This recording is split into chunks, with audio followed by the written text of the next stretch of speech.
Bewitched turned a simple nose twitch into one of television's most enduring spells. Premiering in 1964, it dropped Elizabeth Montgomery's Samantha Stevens, a witch who genuinely wanted a normal life, into a picture-perfect suburb with Dick York's first Darren Stevens, later replaced by Dick Sargent, Agnes Moorehead's imperious mother Endora, and Gladys Kravitz's sabotaging domestic peace. Across 8 seasons and 254 episodes, plus a spin-off and decades of reruns, the series helped launch baby naming trends, slipped social commentary into a fantasy sitcom, and even left its mark on modern superhero television. Yet behind the animated opening credits and cozy living room sets were grueling practical effects, secret illnesses, sponsor-shaped credits, on-set heartbreak, and a so-called curse that seemed to follow the cast long after the camera stopped. These are 15 surprising facts about Bewitched: how it found its visual magic, how it navigated loss and reinvention, and how its influence kept echoing from Salem statues to Marvel Easter eggs. Stick around for number 15 to see how a mid-series husband swap changed the show's fate on screen and off. Before we twitch our noses and head back into that suburban living room, hit like and subscribe so you don't miss our deep dives into classic TV. Number 1. The nose twitch that was really a lip trick. Samantha's twitch is one of TV's most recognizable gestures, but Elizabeth Montgomery wasn't actually moving her nose at all. What viewers saw was really a precise movement of her upper lip, subtle enough that the camera turned it into a magical signal. Director William Asher, also Montgomery's husband, spotted the potential in that small off-camera movement and made it Samantha's spellcasting signature. Occasionally the film was sped up slightly to emphasize it, but the effect relied on Montgomery's own physical control rather than special effects. It was practical, inexpensive, and perfectly in tune with a witch who wanted to blend in, signaling her powers with the smallest possible tell. Instead of elaborate wand flourishes or glowing special effects, the show built an entire language of magic around one tiny expression. That lip-driven twitch inspired decades of parodies, tributes, and childhood bathroom mirror practice sessions. Number 2. When old-school effects made TV magic feel real. A twitch, a cut, and dinner appeared, rooms cleaned themselves, a character vanished mid-sentence. Because television had no computer graphics in the 1960s, nearly every magical moment was engineered in camera. Montgomery often held stiff, uncomfortable poses while crew members reset furniture, props, or costumes so a simple cut could sell instant transformation, sometimes using crutch-like supports to stay perfectly still. The toolbox included stop motion for objects coming alive, carefully timed jump cuts, fine wires pulling props, and spinning reveals letting one performer duck out for another. Each effect demanded choreographed precision between actors, camera, and crew. What looked whimsical on screen was endurance work on set, held smiles and locked poses while entire rooms shifted around them. Number 3. When sponsors rode the broomstick. Even Bewitched's opening was shaped by 1960s TV economics. The animated sequence of Samantha flying on her broom changed repeatedly, often because sponsors wanted a piece of it. In Season 1, Chevrolet got an extended animated intro of Samantha and Darren soaring together, later trimmed for syndication. Other sponsors, like Quaker Oats, wove logos, jingles, and voiceovers into the credits. Technical shifts forced more revisions. The move to color in Season 3 meant Hanna-Barbera redrew the titles from scratch, and when Dick Sargent replaced Dick York in Season 6, his cartoon likeness replaced York's. Syndication later stripped most sponsor elements, which is why some fans sense the opening felt different across eras without knowing why. The fingerprint of early product placement. Even one of TV's most enchanting title sequences was, in part, a carefully packaged advertisement. Number 4. The theme song with hidden words. Bewitched's light, jazzy theme is instantly hummable, but most viewers never knew it was written to be sung. Lyricist Howard Greenfield and composer Jack Keller wrote full lyrics, and singer Steve Lawrence recorded a vocal version in 1965. It never opened the show, instead becoming the B-side to I Will Wait For You. Keller believed sung lyrics would distract from the visuals, so the instrumental became the show's signature. Other artists, including Peggy Lee, later recorded their own lyrical versions, surprising fans who'd grown up humming nonsense syllables to a tune that had secretly been a full pop song all along, complete with lyrics almost no one ever heard on the air. Number 5. One Suburban House. Many TV Lives. Samantha and Darren's cozy home wasn't a real neighborhood. It stood on the Warner Brothers ranch back lot on Blondie Street, a facade already used on our man Higgins before becoming the Stevens address. The same street housed homes later recognized from the Partridge Family and I Dream of Jeannie, giving generations of viewers a strange sense of déjà vu decades later.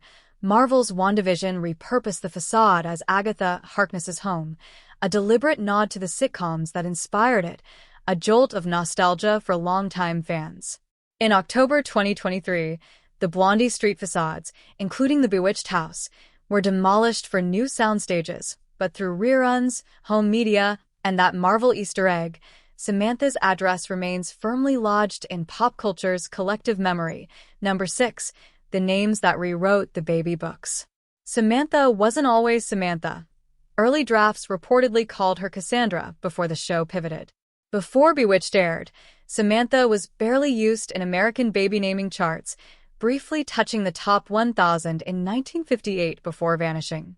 In 1964, it reappeared at 473, then climbed steadily as audiences embraced Montgomery's quietly defiant witch, breaking into the top 140 by decade's end and rising through the 1970s. Tabitha, the Stevens daughter, created a smaller ripple, and even Endora saw a modest uptick. By the late 1980s, Samantha had become one of the trendiest girls' names in the country, the character's blend of magic, empathy, and quiet rebellion against domestic expectations giving the name a new kind of energy, every Gen X Samantha tracing back to a casting and renaming decision made on a studio lot.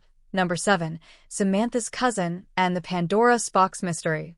Samantha's free-spirited cousin Serena, a mirror-image troublemaker with a darker wig and bolder wardrobe, wasn't a separate actress at all. She was Elizabeth Montgomery playing against type. Many contemporary viewers didn't realize it, since a wig, makeup, and a shift in posture and attitude were enough to sell Serena as a distinct presence. Montgomery leaned into the illusion further through the credits, having Serena listed as being played by Pandora's Box, a playful pseudonym riffing on Pandora's Box that Montgomery herself requested. It wasn't a studio mandate, it was something Montgomery herself wanted, adding another layer of in-joke to a show already blending fantasy and everyday life. In an era before online fan communities and freeze-frame analysis, the dual role remained one of the show's quieter hidden jokes. Number 8. Aunt Clara's real-life collection made it on screen. Aunt Clara's obsession with antique doorknobs seemed like an inspired writer's invention, but it came straight from actress Marion Lawrence's own life. She was an avid, real-world collector with hundreds of doorknobs at home. Producers used her actual pieces on screen rather than building fake props, grounding Clara's scatterbrained magic in something tactile and authentic. When she clutched a treasured doorknob while fumbling a spell, that warmth was genuine. Lawrence's portrayal was so beloved that after she died in 1968, the production retired Aunt Clara rather than recast her, introducing a new bumbling witch, Esmeralda, instead. Lorne received a posthumous Emmy, accepted on her behalf by Elizabeth Montgomery, a fitting tribute to a performer fans still consider irreplaceable. Quick pause before Endora zaps Darren into next week. Hit like and subscribe so this channel can keep revisiting the classic shows that shaped entire eras of TV. Which Bewitched character did you relate to as a kid, and has that changed now? Back to the curses, casting swaps, and surprising legacies of Bewitched. Number 9. The neighbor who never let illness steal the spotlight. Gladys Kravitz, the archetypal nosy neighbor forever peeking through curtains and being dismissed as hysterical, was played by Alice Pierce, who had been diagnosed with terminal ovarian cancer before filming even began. She chose to keep it largely private, known only to her husband and a few colleagues including Montgomery, while continuing to bring full manic energy to the role through most of 2 seasons. Her last episode filmed in January 1966, just weeks before her death on March 3rd at 48. Pierce was posthumously awarded an Emmy for Outstanding Supporting Actress. The role was recast with Sandra Gould in Season 3, but many viewers still consider Pierce the definitive Gladys. Number 10, a very special episode before the phrase existed.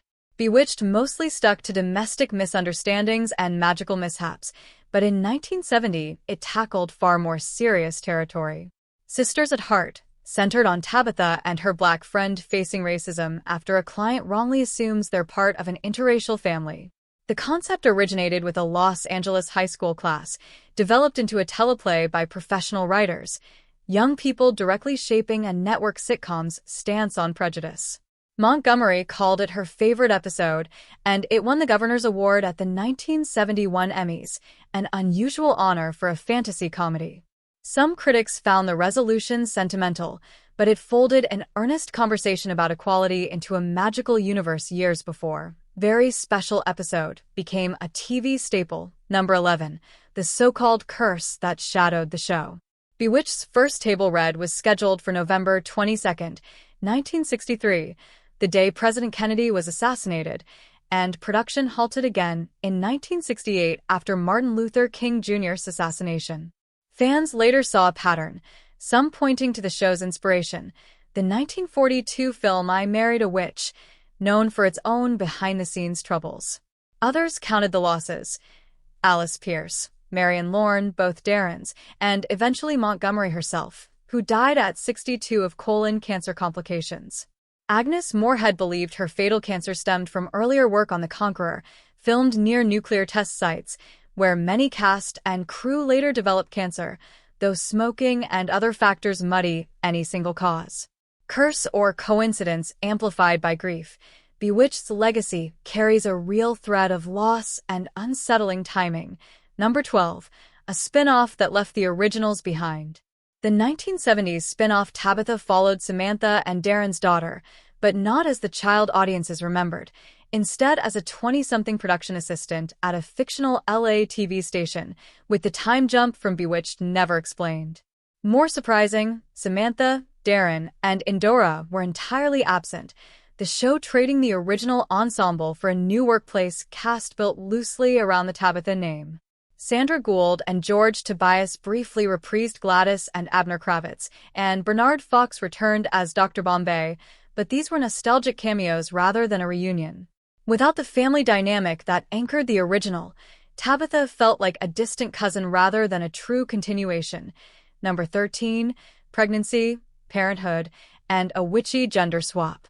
Elizabeth Montgomery's real pregnancies forced choices many shows of the era hadn't faced.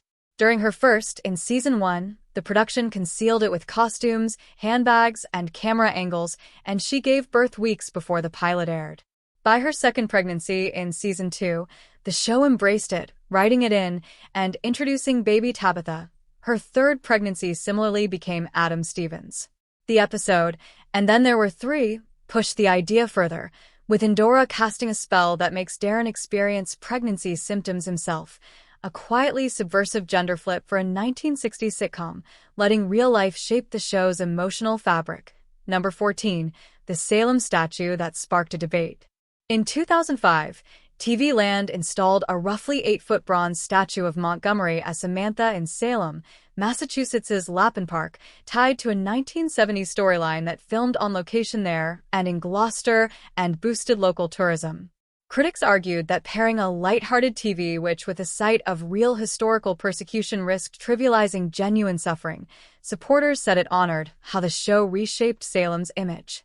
The statue, made by Studio EFX and costing around $75,000, became a major attraction, with fans lining up to pose beside it, even as TV Land's agreement allowed for eventual removal if attitudes shifted. Number 15, the husband swap that changed everything. Few classic TV casting changes are as famous as the switch from Dick York to Dick Sargent as Darren. York carried a severe back injury from the 1959 film They Came to Cordura, and by the late 1960s chronic pain and painkiller dependence took a serious toll, culminating in an onset seizure that forced him to leave the show. The worst day of his life, he later said, effectively ending his career in major roles. Producers recast with Dick Sargent, ironically the network's original 1964 choice for Darren, with no in-story explanation for the switch. Reactions were mixed. Agnes Moorehead was reportedly unhappy, and ratings dipped as fans adjusted. York's later years brought ongoing health struggles, but also purpose, founding a charity for the homeless from his sickbed before dying in 1992 of emphysema complications. The recast remains a pivotal, fragile moment in the show's history. Thanks for watching these 15 surprising and sometimes moving facts behind Bewitched. Which fact surprised you the most, or changed the way you see Samantha's world? If this trip back to nose twitches, flying broomsticks, and quietly groundbreaking storytelling brought back memories, hit like, subscribe, and share this with a friend who grew up under the same spell. Until next time, keep watching.